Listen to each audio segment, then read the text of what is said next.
पिछले एपिसोड में हमने देखा कि सृष्टि कार्तिक को कॉल करती है और कहती है अनुराधा को बहुत तेज़ बुखार है, आप जल्दी से घर आ जाइए। सृष्टि की बात सुनकर कार्तिक का गुस्सा फिक्र में बदल जाता है और कार्तिक जल्दी से करण को कॉल करता है। करण भी एक ही रिंग में फ़ोन उठा लेता है। कार्तिक ने कहा 10 मिनट के अंदर अंदर घर पर डॉक्टर पहुंच जाना चाहिए। अनुराधा को बहुत तेज़ बुखार है। कुछ समय के बाद डॉक्टर अनुराधा को इंजेक्शन लगाने के बाद सृष्टि को प्रिस्क्रिप्शन समझा देती है और फिर डॉक्टर कार्तिक के पास जाकर कार्तिक को बोलती है, मिस्टर सक्सेना, आपकी बहन को हाई फीवर है और ये शायद किसी सदमे की वजह से हुआ है। किसी बात को लेकर वो इस वक्त बहुत ही ज़्यादा परेशान है और इसलिए शायद उन्हें पैनिक अटैक आया है और इसकी वजह से ही उन्हें हाई फीवर हुआ है। फ़िलहाल मैंने इंजेक्शन लगा दिया है और प्रिस्क्रिप्शन भी आपकी वाइफ को समझा दिया है। आप उनका ध्यान रखें और जितना हो सके उन्हें खुश रखने की कोशिश करें। 1 से 2 घंटे में उन्हें होश आ जाएगा और फिर डॉक्टर वहाँ से चली जाती है। कार्तिक अनुराधा के कमरे में आता है। अनुराधा के एक तरफ सृष्टि बैठी हुई थी तो दूसरी तरफ सुनंदा आंटी। अपनी बहन को ऐसी हालत में देखकर कार्तिक को ऐसा लग रहा था जैसे किसी ने उसके सीने में खंजर घोंप दिया हो। जिस बहन को उसने आज तक अपनी बहन नहीं बल्कि अपनी बच्ची की तरह संभाल कर पाला था, आज वो बेजान सी बिस्तर पर पड़ी हुई थी। उसे इतना गहरा सदमा लगा था कि उसे पैनिक अटैक आया था और तभी अनुराधा बेहोशी में ही अजय का नाम लेकर बड़बड़ाने लगती है। सृष्टि अनुराधा के सिर को सहलाते हुए बोलती है, अनुराधा अपनी आंखें खोलो, अजय आ जाएगा, वो कहीं नहीं जाएगा तुम्हें छोड़ के, वो तुमसे बहुत प्यार करता है, प्लीज़ अनुराधा अपनी आंखें खोलो। दूसरी तरफ अजय उस जगह से निकलकर अपने ऑफिस में आ गया था और उसके बाद अजय की बैक टू बैक मीटिंग चल रही थी, जिस वजह से अजय ने अपने फ़ोन को साइलेंट में रखा हुआ था और अजय का फ़ोन उसने ड्रॉअर में रख दिया था। और ये बात अजय को अपनी मीटिंग के दौरान याद भी नहीं था कि उसने अपना फ़ोन साइलेंट कर दिया है। कुछ ही समय के बाद अनुराधा को होश आने लगता है। इस वक्त अनुराधा के कमरे में कार्तिक और सृष्टि बैठे हुए थे। कार्तिक एक सोफे पर बैठा हुआ था जबकि सृष्टि अनुराधा के पास बैठी हुई थी। अनुराधा के हाथ को सहला रही थी। तभी अनुराधा बेहोशी में ही चिल्लाने लगती है, अजय प्लीज़ मुझे छोड़कर मत जाओ, अजय मैं मर जाऊंगी तुम्हारे बिना, प्लीज़ मुझे छोड़कर मत जाओ अजय। कार्तिक एकदम से अनुराधा के पास आता है और अनुराधा को अपनी बाहों में उठाकर अपने सीने से लगा देता है और उसे शांत करते हुए कहता है, शांत बच्चा शांत, अजय कहीं नहीं गया है, वो तुम्हें छोड़कर कहीं नहीं जा सकता, मैं उसे ऐसा नहीं करने दूंगा, होश में आओ बच्चा, होश में आओ। और फिर अनुराधा धीरे धीरे अपनी आंखें खोलती है, देखती है तो अपने भाई के बाहों में होती है। उसने कार्तिक की शर्ट को कसकर पकड़कर रोते हुए बोलती है, भाई अजय, अजय मुझे छोड़कर चला गया, भाई मुझे अजय चाहिए, मैं उसके बगैर नहीं रह पाऊँगी, मुझे अजय चाहिए, भाई प्लीज़ आप कहीं से भी अजय को ढूंढ कर लाइए, वो जो बोलेंगे मैं वही करूँगी, मैं उनसे कोई शिकायत नहीं करूँगी, प्लीज़ उन्हें ढूंढ कर ले आइए, मुझे अजय चाहिए, प्लीज़ भाई आप मेरी हर ख्वाहिश पूरी कर सकते हो तो क्या मुझे मेरा अजय नहीं दिला सकते? भाई, इसके बाद मैं कभी आपसे कुछ नहीं मांगूंगी, प्लीज़ भाई। कार्तिक इस वक्त खुद को बहुत ही ज़्यादा बेबस महसूस कर रहा था।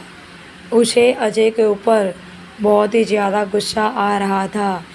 अनुराधा को अजय के लिए तड़पता हुआ देखकर सृष्टि की आंखों में आंसू आ जाते हैं, लेकिन सृष्टि को समझ नहीं आ रहा था कि आखिर अनुराधा और अजय के बीच ऐसी क्या बात हो गई कि अजय कहीं चला गया, उसका कोई अता पता नहीं। अनुराधा क्यों इतना तड़प रही है? क्या अजय सच में उसे छोड़कर चला गया है? अनुराधा रोते रोते फिर से बेहोश हो जाती है। कार्तिक की आंखें गुस्से से लाल थी। कार्तिक अनुराधा को अच्छे से बिस्तर पर लेटाकर अपना फ़ोन निकालकर बाहर आता है। कार्तिक की आंखें गुस्से से लाल थी। कार्तिक अनुराधा को अच्छे से बिस्तर पर लेटाकर अपना फ़ोन निकालकर बाहर आता है और वरुण को कॉल करते हुए बोलता है, कुछ भी करो लेकिन मुझे 15 मिनट के अंदर अंदर अजय वर्मा सृष्टि विला में चाहिए। फिर उसने कॉल कट करके मन ही मन कहा, अजय वर्मा, मैं अपनी बहन की खुशी के लिए अपनी बहन को तुम्हें सौंपा था और तुमने मेरी बहन की ये हालत कर दी। इसकी सज़ा तो तुम्हें ज़रूर मिलेगी। कार्तिक अनुराधा के कमरे में वापस जा ही रहा था कि तभी उसकी नज़र दरवाजे से आते हुए अजय पर पड़ती है। उसकी आंखें गुस्से से लाल हो जाती है, चेहरा काला पड़ जाता है। कार्तिक गुस्से से सीढ़ियों से नीचे उतरता है, सीधा अजय के सामने जाकर उसके कॉलर को पकड़कर खींचते हुए बहुत ही गुस्से में बोलता है, कहाँ थे तुम अब तक? तुम्हारी वजह से मेरी बहन की ये हालत हो गई है। आखिर तुमने ऐसा क्या कर दिया जो मेरी बहन को पैनिक अटैक आ गया? कार्तिक के इस तरह से कॉलर पकड़ने पर गुस्सा तो अजय को भी बहुत आया, लेकिन जैसे ही अजय ने कार्तिक की बात सुनी तो उसकी आंखें हैरानी से बड़ी हो गई।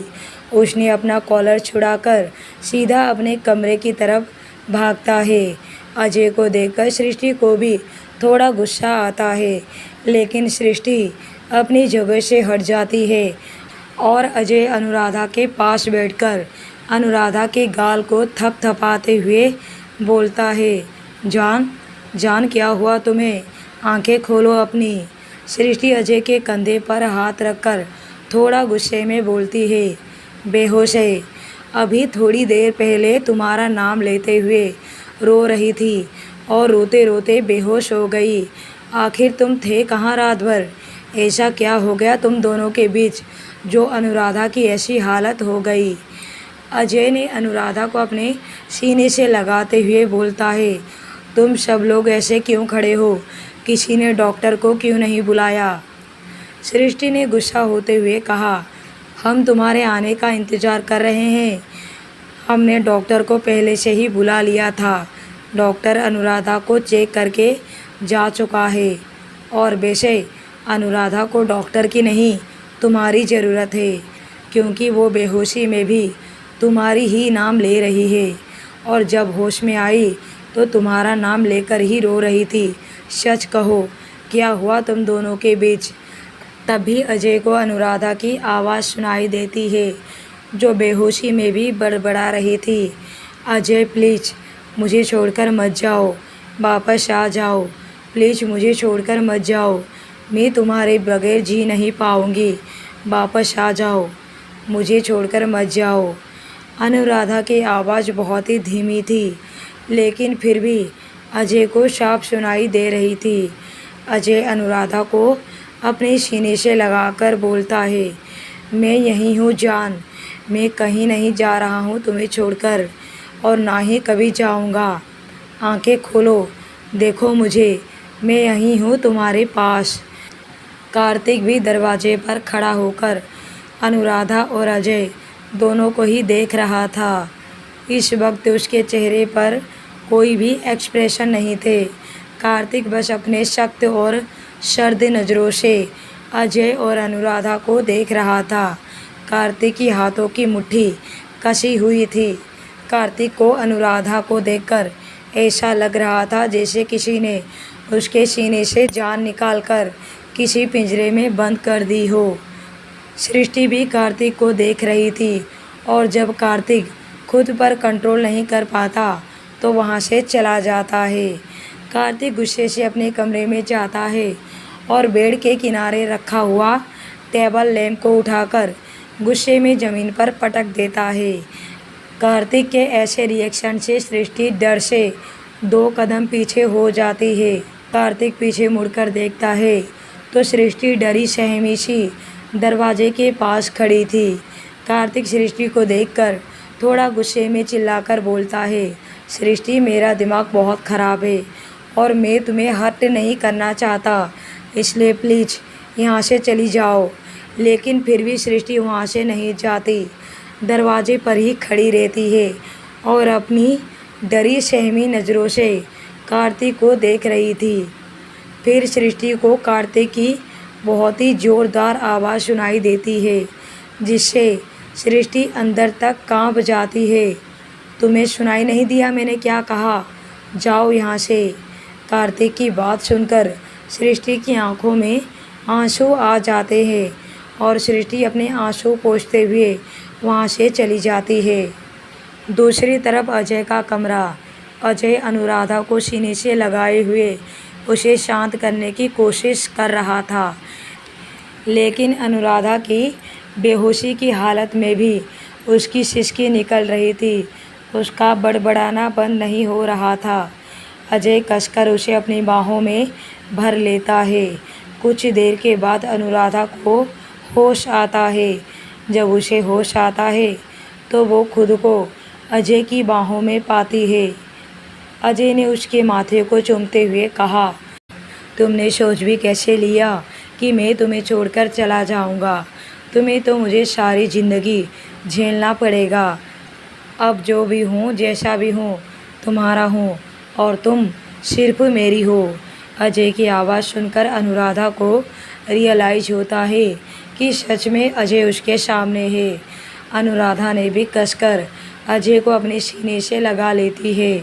अनुराधा की पकड़ अजय पर इतनी टाइट थी जैसे उसने अजय को छोड़ दिया तो वो अभी उसे छोड़कर चला जाएगा।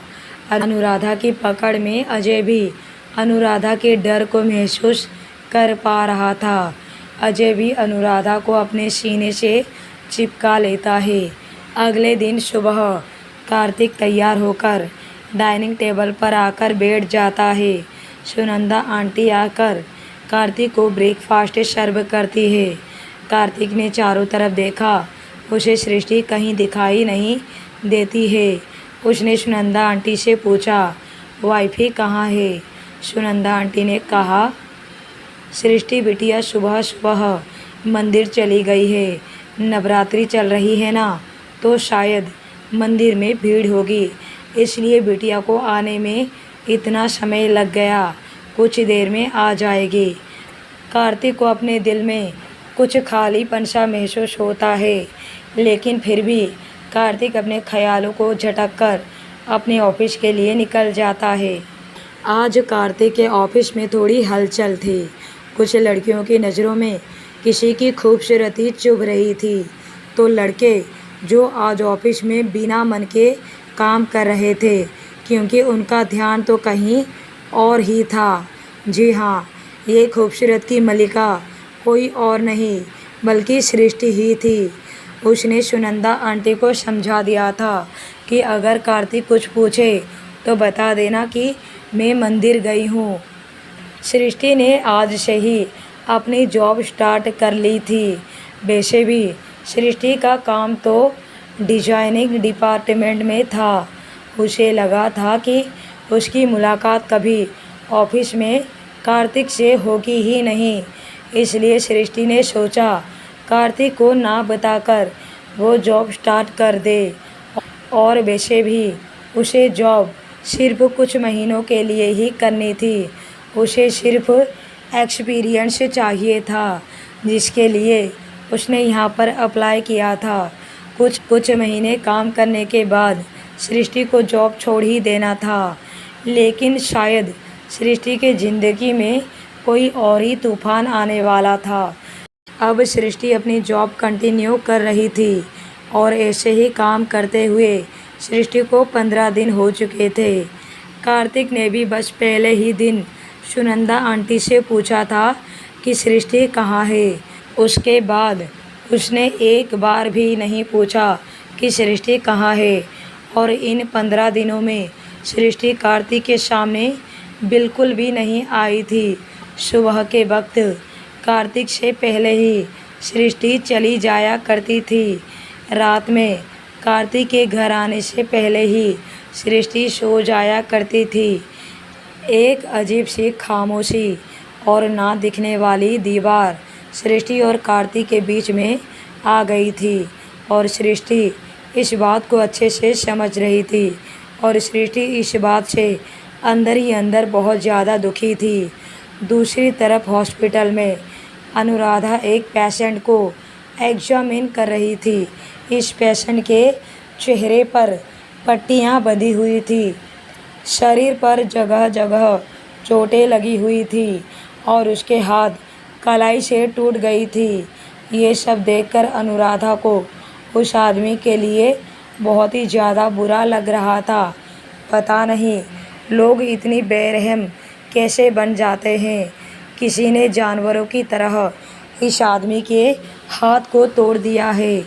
उसके शरीर पर लगे चोटों के निशान को देखकर कोई भी बता सकता है कि उसे काफ़ी दिनों से टॉर्चर किया गया है।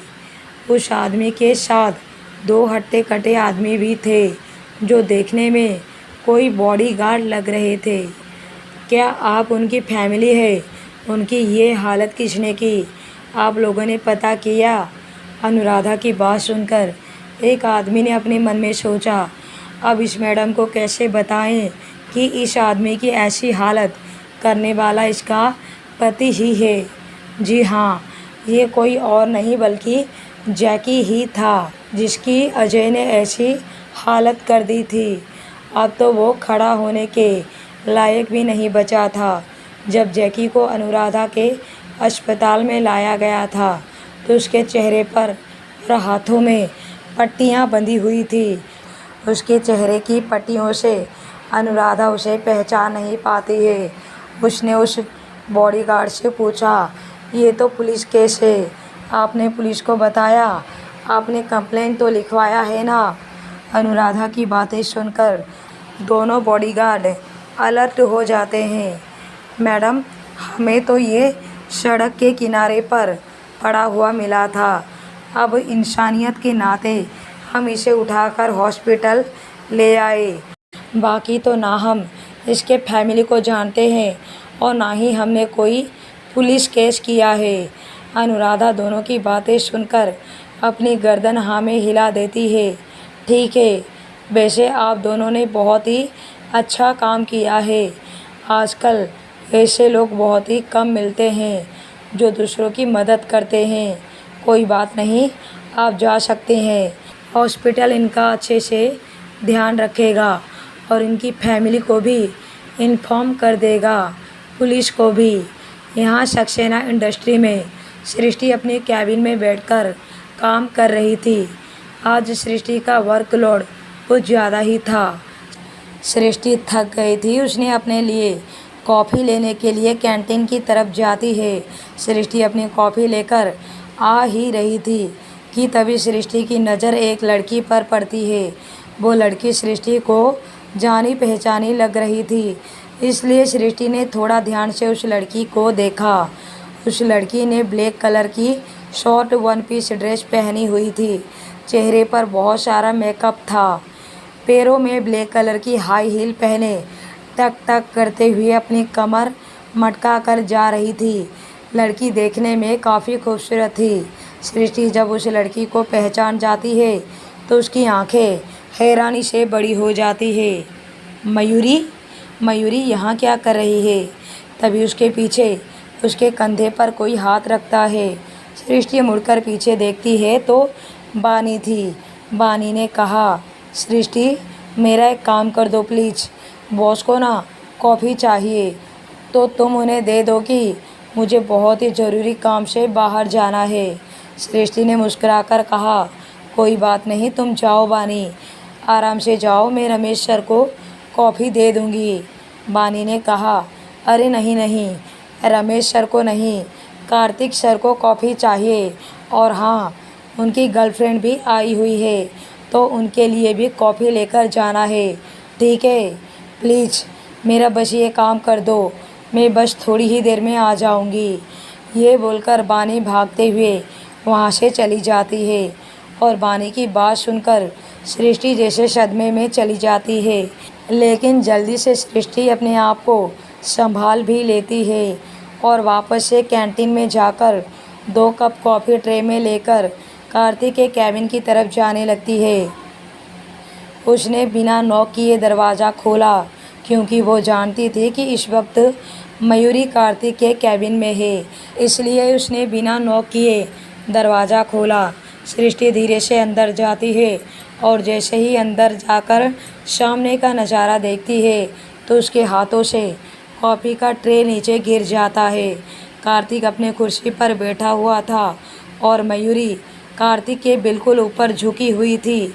उन्हें देखकर ऐसा लग रहा था जैसे मयूरी और कार्तिक एक दूसरे को किस कर रहे थे। क्या सच में कार्तिक मयूरी को किस कर रहा था? अगर कर रहा था तो क्यों कर रहा था?